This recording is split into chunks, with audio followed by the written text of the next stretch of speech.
I would like to welcome Garry Johnson, President of SaskOrganics, Jim Robbins, President of the Organic Federation of Canada, and Allison Squires, President of the Canadian Organic Growers, to bring greetings from their organizations.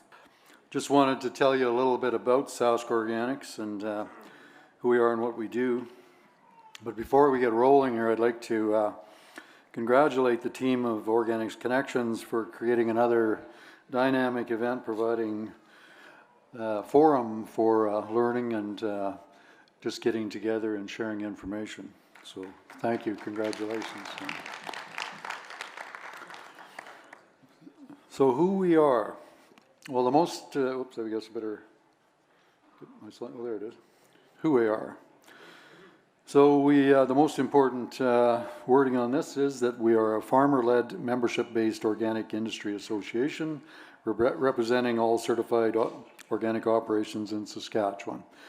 So this means that we are the voice for those who are certified organic.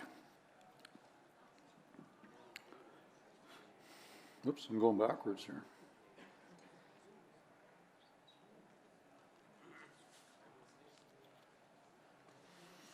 Here's our board, and I'd like to say a couple of words about our board. We have a very diverse board. We have insightful people on our board. They're dedicated to the nth degree. They're very compassionate about organics in Saskatchewan. They're very disciplined. Each board member has a skill set that they bring to the table, and it makes board meetings a lot of fun. We also have Dunling Wang, who is our liaison with the provincial government. He has been very instrumental in helping us out in certain areas of ADF program writing or applications, and been a very good part of our board. He stands alone with a non-vote, of course, but we invite him to each meeting. Our board is gender balanced. We strove for a gender balanced board over time, and we are as close as we can be. At this moment, the net benefit to that gender balancing, of course, is the discussion and the debate that results in efficiencies in the decision-making process. So in terms of directors, of course, directors roll into positions and they term out, and there will be a need for new entrances. So I would urge the membership to, if you're at all interested, please keep in mind that our AGM is coming up in March, and there will be some empty seats to vote on. So.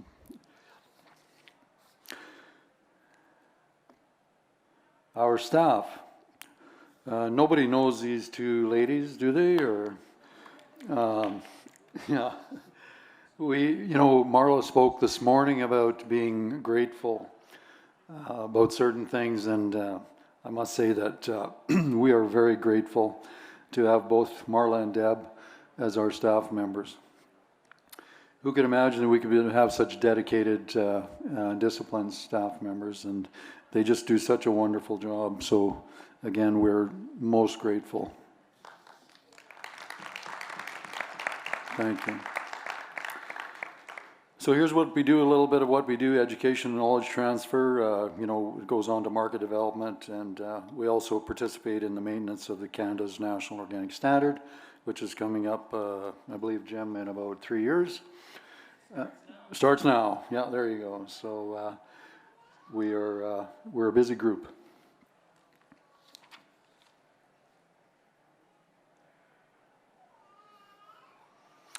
Education and enhanced learning, of course, with the COVID enhanced learning, of course, the more webinars that we did over the last couple of years, which has taken a good role in what we do for education and knowledge transfer, but my preference, of course, is face-to-face like this. Here's another slide that depicts some of the education and knowledge transfer and some of the up and coming, so in the new year as we move along. So if you see anything of the importance to you, please get a hold of Marla or Deb at the office.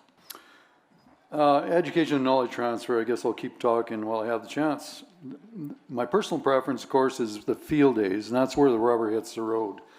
The slides will eventually catch up to this. Education and knowledge transfer again. One of the things that up and coming in the new year, of course, is Advancing Organics and our AGM on March 22nd. So again, this is an opportunity for anybody who is interested in becoming a new board member at SaskOrganics. That'll be the time. A chance to provide input on an ongoing basis, and it's a very fulfilling position. So if at all possible, think about it between now and our AGM.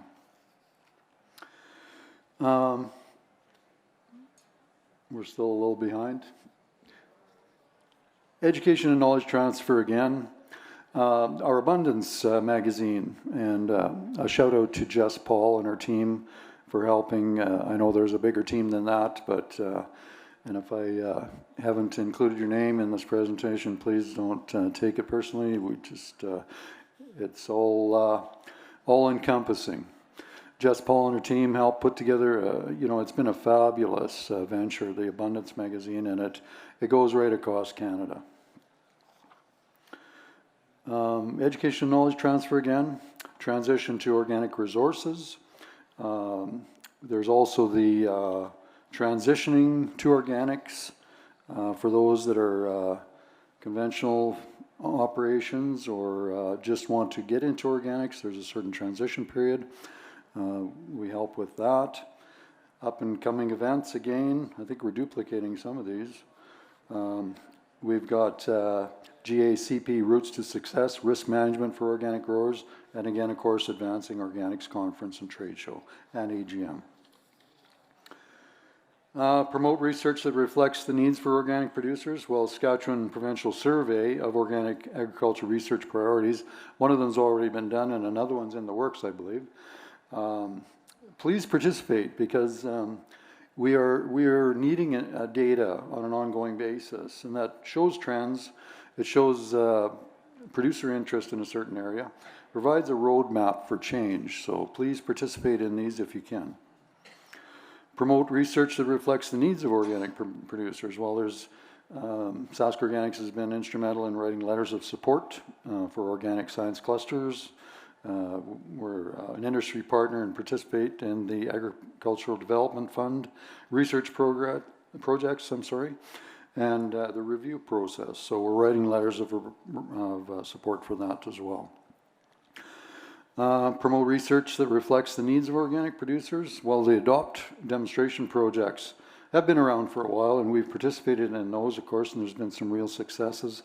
And that provides a forum for innovative ideas, to become practices as well, and shares those ideas with the broader membership.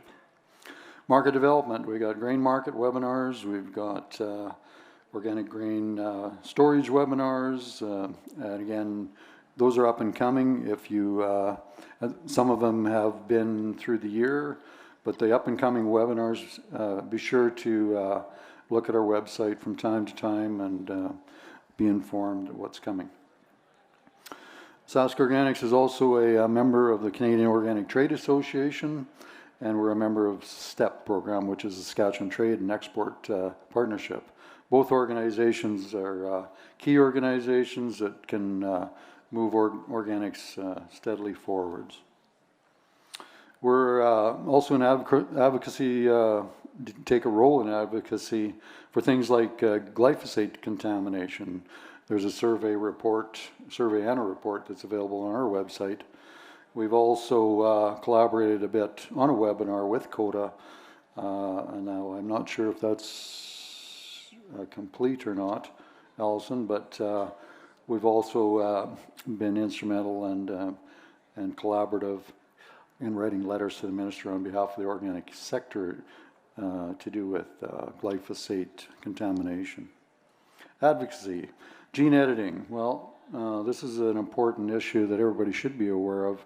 The up and coming on this, Marla will allude to this a little bit more in a presentation, but we are working with CBAN, and thank you for to Lucy Sherritt as well. She's not here, but Lucy is with CBAN, and she's just done some great work. Advocacy, we've got 2026 Census of Agriculture submission forms in the works right now.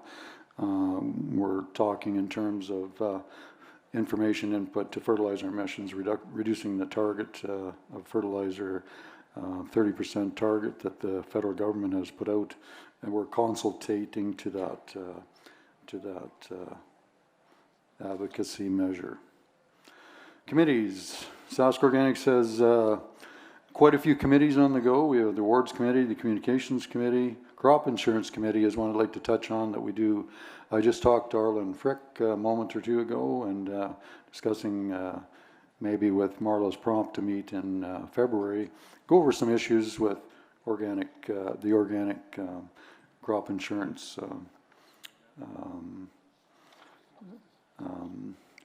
program, and talk about the things that are successes, and possibly talk about things that we wish to see in the future. Arlen and his committee on crop insurance have indicated that, and we really appreciate their open door policy. They, if there is a suggestion which can be met with program approval by crop insurance, then it takes about 18 months, but we've had some successes in that regard. Promote and benefit organic agriculture. Well, the Abundance Magazine, promote and benefit the benefits of organic agriculture with the Abundance Box. Has anybody here heard or utilized the Abundance Box? As an example, Jerry and I sent over the last 2 years a couple of Abundance Boxes to relatives in urban Nova Scotia, and they were much appreciative of that. They were thrilled to get them as a Christmas present, early Christmas present. So we have Organic Week, which is another promotion that's coming up in September of, has passed in September of 22. Look forward to the next event. Organic Week sometimes comes in a bad spot for us in the southern part of the province. We're busy harvesting, but other areas of the province, little events are created, and it's important to participate in that as well. The organic standard, something that Jim has indicated too, that is coming up in a few years, but really the thinking on it and the development of changes and ideas starts now. SaskOrganics is we're integral in that.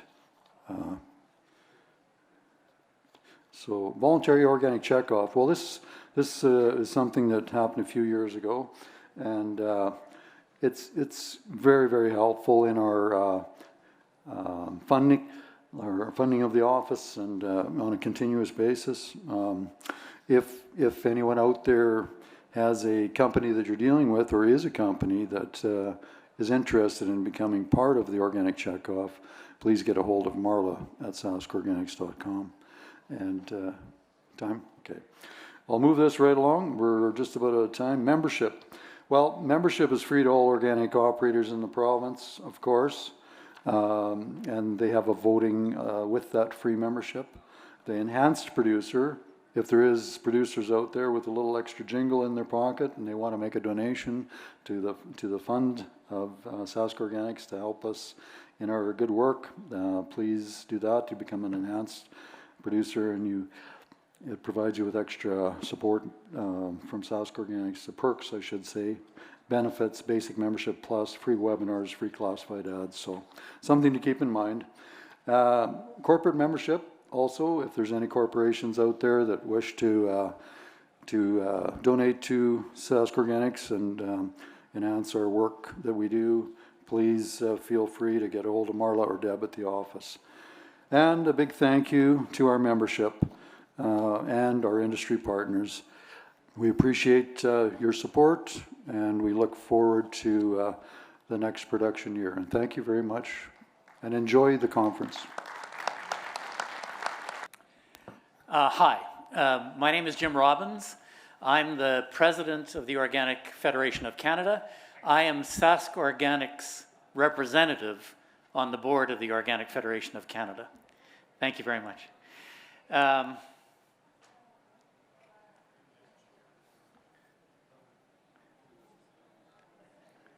Is this going to, the clicker doesn't seem to be working here.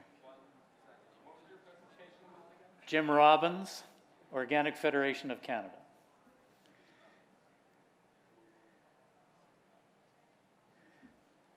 Okay. I'm not going to make a lot of use of these slides. Hopefully this clicker is going to work for me. This is just a slide from our website, the Organic Federation. We publish a monthly newsletter.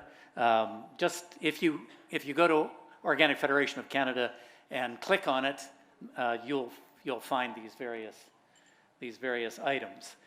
We did an organic survey, a survey of the organic sector a year ago. I'm not going to spend any time on that at all, just one of the things that we've done, and if you're interested, check out the website. I guess I should stop for a moment and say that the Organic Federation of Canada is the organization that manages the Canadian Organic Standard.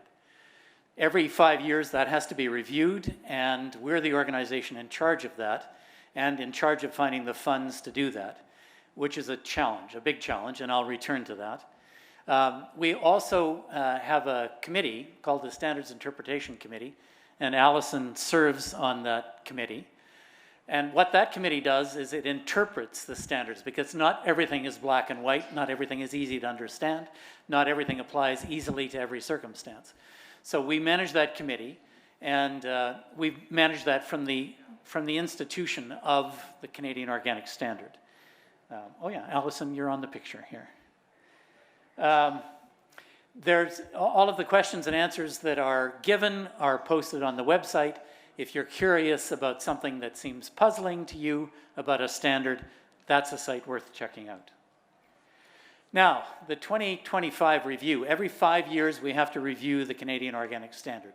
If we don't do that, it goes into abeyance. It's of no use in trade negotiations. It's basically null and void. It can be archived, but it's basically null and void. So if we don't have an updated standard, we really don't have what we need to have an organic industry in Canada.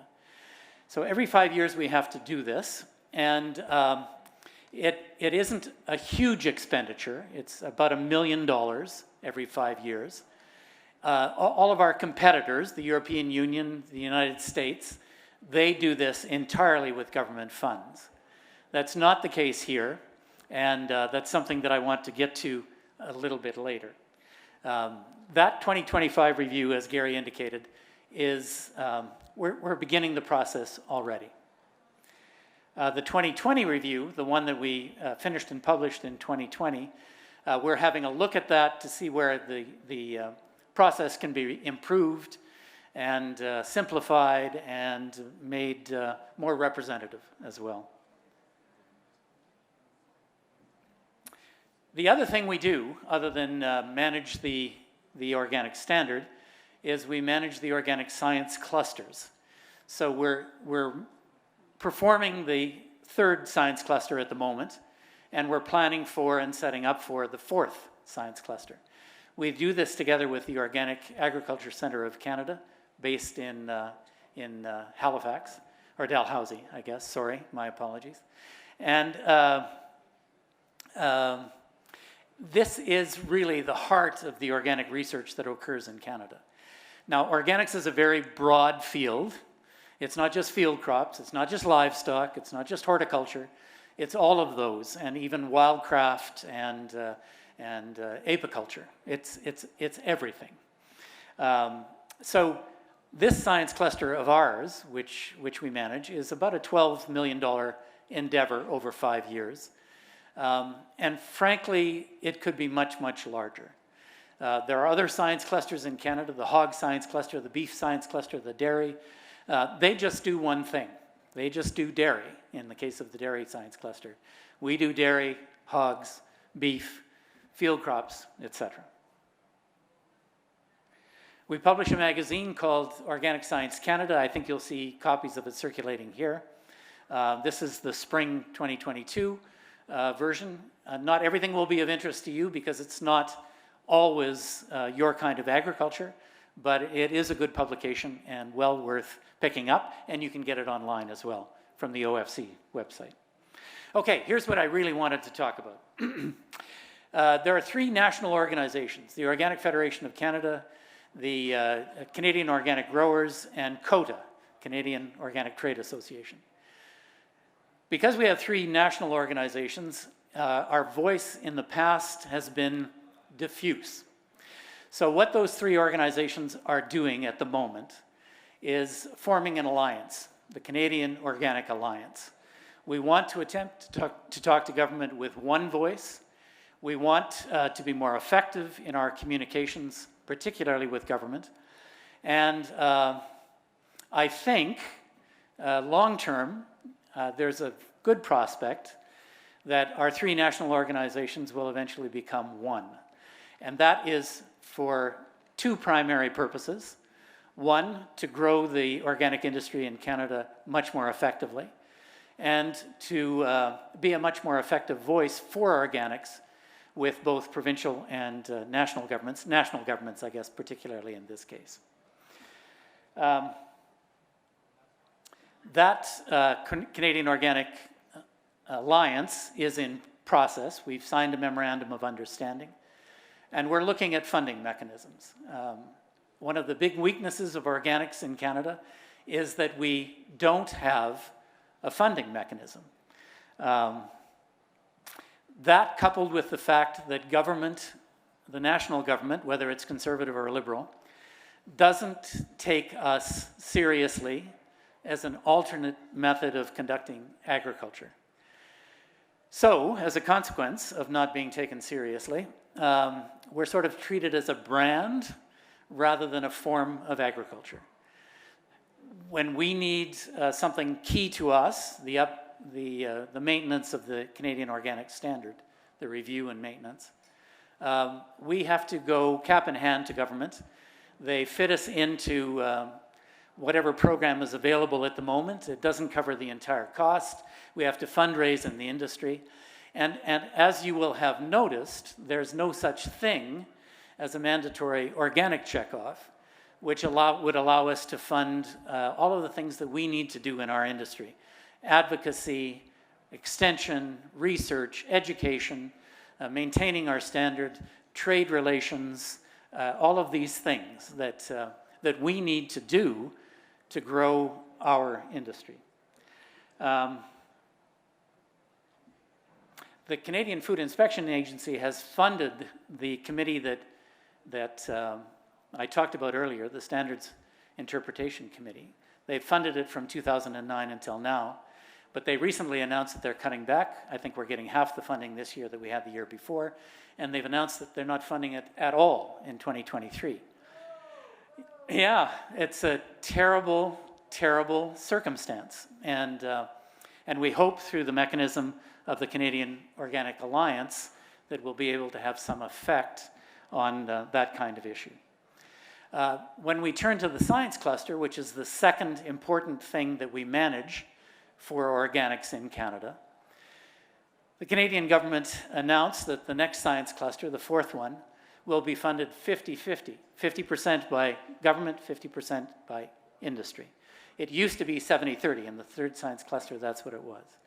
So again, this is a huge challenge.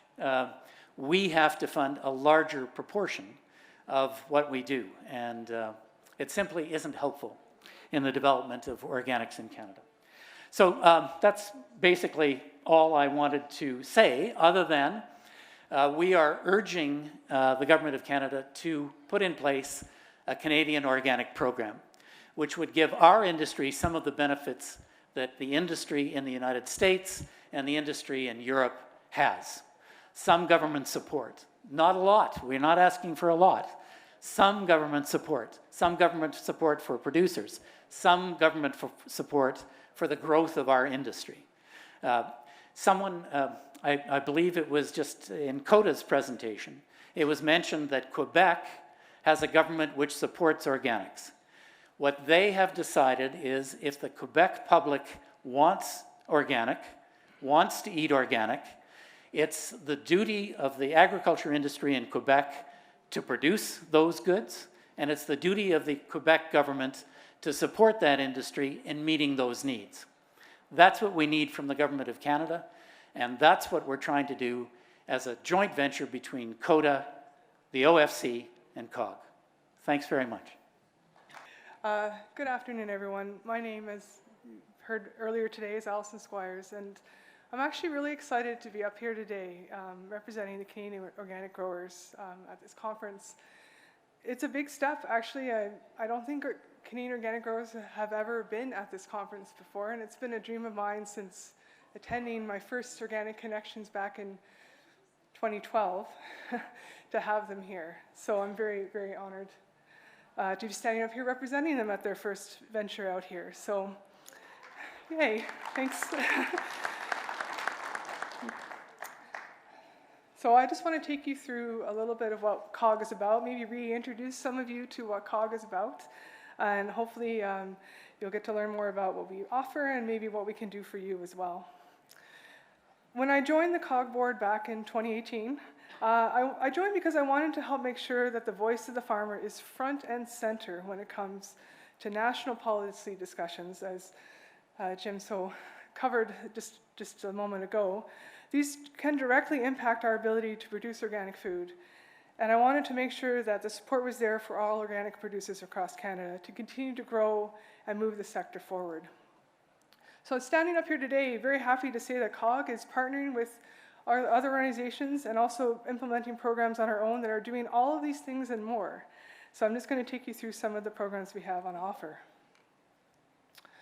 Our mission statement, which was rejigged in 2019, is to envision a regenerative and resilient organic food and farming system across Canada, something I think we can all identify with in this room. We fall under 3 specific strategic pillars. The first is education and research. Then we want to also participate in advocacy, and we want to really focus on collaboration and leadership. The Canadian Organic Growers has a long and rich history. They were established by and for farmers in the mid-1970s. We also provide support and services for certified and transitioning growers, on and off-farm training, research, books, guides. I'll get into some of that later. We have lots of hands-on programming, hybrid learning, and as the RU panel earlier today, when you saw me up here earlier, we're delivering boots-on-the-ground resources for farmers. And we also promote pan-Canadian collaboration and advocacy, most specifically, as Jim already covered, so I won't get into it, the Canadian Organic Alliance, forming with Canadian Organic Trade Association and the Organic Federation of Canada. There's a lot of acronyms. COG has also been instrumental in developing lots of books and guides that you may find useful for your farming operation. Our booth is down at number 66, down with a lot of the other producer organizations, and we have all these books on offer and more, so feel free to come down and check it out. Some of the programs, we already heard about the Regenerative Organic Oats program, so I'm not going to get into that again, but we also had a really successful Transitioning Farmers to Organic program held in Eastern Ontario, and we had 57 farms transition to organic, which is amazing. So it provided, again, the same kind of structure, one-on-one programming for each individual farming operation, professional agronomic advice, as well as advice with the whole transition process. We also operate a school program called Growing Up Organic, and these are in-school programming, teaching kids about the importance of organic farming, showing them how to grow organic food, and it's been really successful in a lot of school divisions, especially in Ontario. We're currently seeking funding to expand this program out into other areas of Canada as well, because it's been really valuable. Something we recently did as in partnership with the Farmers for Climate Solutions is we've developed a national cover crop training manual. Earlier today, there was somebody who was asking about information on where they could find on cover crops. This is where you want to go. We developed an online course that identifies all of the agronomic challenges, which cover crops to use, and it's also tailored to every specific region. So if you went on the website and you're like, I'm a farmer from Manitoba, you can click on the Manitoba link and it'll deliver you a cover crop curriculum that's specific to your specific growing region. Some research publications that we put into play is that we actually just finished this project on organic supply chain research. So we identified 6 different supply chains: blueberries, peas, carrots, garden greens, oats, and beef. And we delved deep into those different supply chains, identified the barriers to growth and solutions for those barriers. All of these reports are online on the website, as well as some webinars that we held going through the reports and the results. So check those out if you're interested. Oh, and earlier before that, we did a report on transitioning to organic. This is back in 2019, so pre-pandemic. But we identified key transitioning risks for organic farmers. So take a look at that as well. And we've been using that as a method of furthering the transition process for farmers across Canada. So to sum up, I just wanted to take this opportunity to introduce some board members that are here at the conference. Janine Gibson, our fearless. I don't know what we would do without her. She's got such a wealth of knowledge of the sector and about COG in general, so we're really grateful for her. We might have Sam here, I'm not sure, but we definitely have Iris down at the Organic. There's Sam. There you are, from Manitoba. Awesome. Thanks for coming, Sam. I haven't seen you yet. We also have Iris Baseman, who's probably at the Organic Alberta booth now, but she's also on our board of directors. And I just want to thank everyone for taking their time and expertise to the board. It's really, really valuable to have a diverse board across Canada and also from all sorts of different perspectives. Most of the people on the board are certified growers or farmers, but we also have other areas of expertise, and everyone contributes in a really valuable way. So please stop by the booth, booth 66. We want to hear about issues that are important to farmers in this region, and we want to know how we can help you overcome those. So thanks very much.